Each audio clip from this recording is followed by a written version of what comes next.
Hello, नमस्ते। मेरा नाम संजय है और आपको आज बताऊंगा कि मोतियाबिंद के बारे में छोटी सी जानकारी दिलाऊंगा इस वीडियो के मार्फत। तो वीडियो के आप सब लास्ट तक देखते रहिएगा।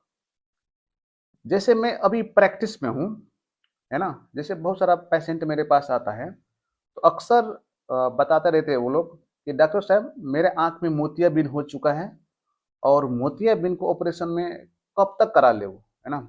कि अभी चश्मा से रोशनी अभी ठीक है और ये मोतियाबिंद कब तक हमको करवा लेना चाहिए। अक्सर पेशेंट का इस सवाल रहता है। तो आज मैं यही वीडियो में जानकारी दिलाऊंगा, तो वीडियो के लास्ट तक आप लोग देखते रहिए। देखिए दोस्तों, जनरली मोतियाबिंद आपको 55-60 हो गई है ना आपका उम्र, तो हमारे आंख मोतियाबिंद का शिकार होने लगता है। ठीक है। तो कभी कभी 40-45 में भी आ जाता है, मगर वो सब रेयर कंडीशन है। अभी आपको मतलब प्रैक्टिस में देखे हूँ मैं, क्लिनिक में जनरली 40-45 में आपको मोतियाबिंद देखने का नहीं मिलेगा। मगर कभी कभी रेयर कंडीशन होता है कि शरीर में कोई पहले से लंबे समय तक दवाई कोई खा रहा है, तो उस टाइम में 40-45 में भी आपको मोतियाबिंद आने के चांसेस रहता है। मगर जनरली ये नहीं होता है। जनरली आपको एक एज फैक्टर होता है ना, तो 55-60 से ऊपर जाएंगे तो आपके आंखों में मोतियाबिंद पलाने लगता है। ठीक है, मोतियाबिंद का शुरुआत हो जाता है। ठीक है। तो मोतियाबिंद का जैसे शुरुआत हो रहा है, ठीक है। तो जैसे आप चेक कराए, है ना, मोतियाबिंद का शुरुआत ही है ना। उस टाइम आप चश्मा लगाने से आपको रोशनी बराबर आ रहा है। ठीक है, आपके आंख में मोतियाबिंद है मगर चश्मा लगाने से आपको रोशनी बराबर आ जाता है, एकदम सही सही है। जैसे हम लोग पढ़ाते हैं ना, लास्ट का छोटे वाला लाइन चश्मा लगाने के बाद भी आपको छोटे वाला लाइन सबसे वो पढ़ पा रहा है या विजिबल है आपका आंख। तो उस टाइम में मोतियाबिंद का इमरजेंसी कंडीशन नहीं होता है ना।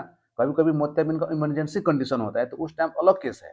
मगर जब आप चेक कराते हैं, है ना, और चश्मा लगाने के बाद आपको रोशनी बराबर आ रहा है ना, पूरा क्लियर आपको पढ़ पा रहे हैं, दूर का भी ऑब्जेक्ट है चाहे पास का भी ऑब्जेक्ट आप चश्मा लगाने के बाद सही से आपको दिखाई दे रहा है, तो उस टाइम में मोतियाबिंद का इमरजेंसी कंडीशन नहीं है। आप कुछ दिन तक 6 महीना, साल भर, 2 साल आप चश्मा से कंटिन्यू कर सकते हैं। मगर एक कंडीशन है, जब आपको मोतियाबिंद का आंख डेवलप हो रहा है तो आपको 6-6 महीना पे आपको फॉलोअप में रखना पड़ेगा, क्योंकि कभी कभी आपको रोशनी चेक करना करना पड़ता है। ठीक है, अगर 6 महीना पे आप फिर से डॉक्टर से चेक करा रहे हैं कि हमारे आंख में मोतियाबिंद कहाँ तक पहुंचा है। ठीक है, जब उस टाइम भी आपको चश्मा लगाने के बाद रोशनी सही आ रहा है तो उस टाइम भी कंडीशन क्रिटिकल नहीं होता है।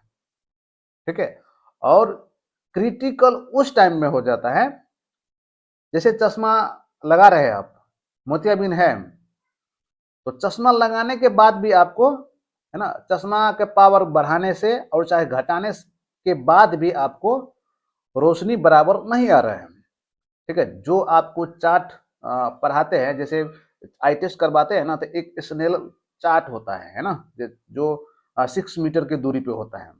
तो उस टाइम जब चश्मा लगाते हैं, चाहे पावर बढ़ाते हैं चाहे पावर घटाते हैं, तो फिर भी रोशनी आपको रिकवर नहीं हो पा रहा है ना, रोशनी सही से आपको नहीं आता है आंखों में।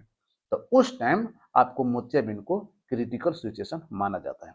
अगर इस तरह से आपको हो रहा है तो उस टाइम आप प्लान कर सकते हैं कि मोतियाबिंद को ऑपरेशन करवा लेना चाहिए।